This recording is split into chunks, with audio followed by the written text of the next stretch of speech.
धर्म धर्म के विषय में सब विचार करते हैं। कोई अपने ही धर्म के विषय में, कोई अन्य के धर्म के बारे में। किसी के अधर्म को लेकर चर्चाएं होती ही रहती हैं। कोई भी ऐसा नहीं है जो धर्म के विषय पर विचार ना करता हो। किंतु वास्तव में धर्म है क्या? क्या कोई ये समझ पाया है? धर्म मनुष्य को दूसरे मनुष्य के साथ, समस्त सृष्टि के साथ सुख से जीने का ज्ञान देता है। यही कारण है कि किसी धर्म के स्थान पर मनुष्य को सदा ही शांति प्राप्त होती है। क्या यह आपका अनुभव नहीं? अर्थात धर्म मनुष्य के सारे संघर्षों का नाश करता है। पर यह किस प्रकार संभव है कि किसी मनुष्य को किसी अन्य के साथ कोई संघर्ष ना हो? विचार करें। जहां प्रेम होता है, क्या वहां संघर्ष भी होता है? आप कहेंगे हां, अवश्य होता है। किंतु आप थोड़ा और विचार करेंगे तो ये जान जाएंगे कि जिस समय संघर्ष होता है उस समय प्रेम का विस्मरण हो जाता है और फिर इच्छाएं जागती, अहंकार जागता है, क्रोध जागता है, पर प्रेम ना, प्रेम नहीं जागता। क्योंकि जहां प्रेम जागता है वहां सारे विवाद, सारे संघर्ष, सारे झगड़े नष्ट हो जाते हैं।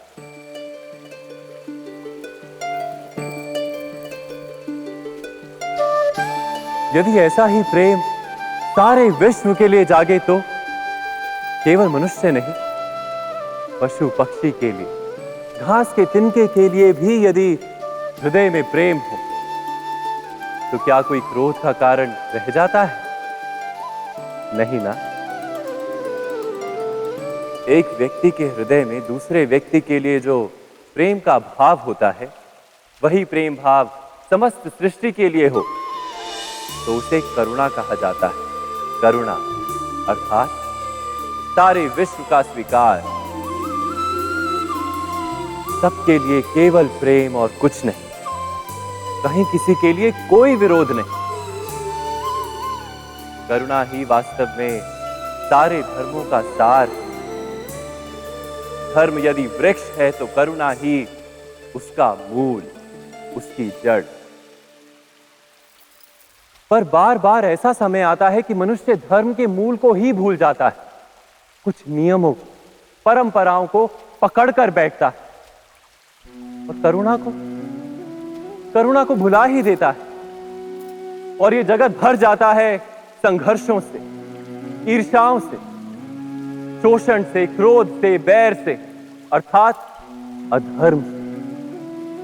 और तब परमात्मा को अवतार धारण करना पड़ता है मनुष्य को वास्तविक ज्ञान देने के लिए।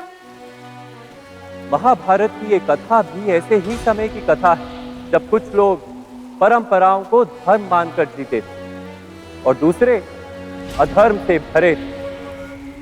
क्रोध, बैर, महत्वाकांक्षाओं के भंवर में फंसकर धर्म का नाश कर रहे थे।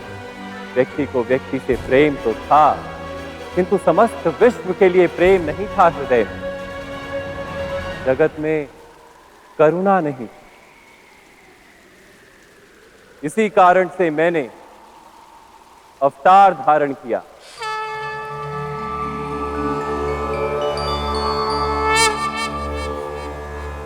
परित्राणाय साधूनाम, साधुओं को मुक्त करने के लिए, विनाशाय च दुष्कृताम, बुरा कार्य करने वालों का नाश करने के लिए,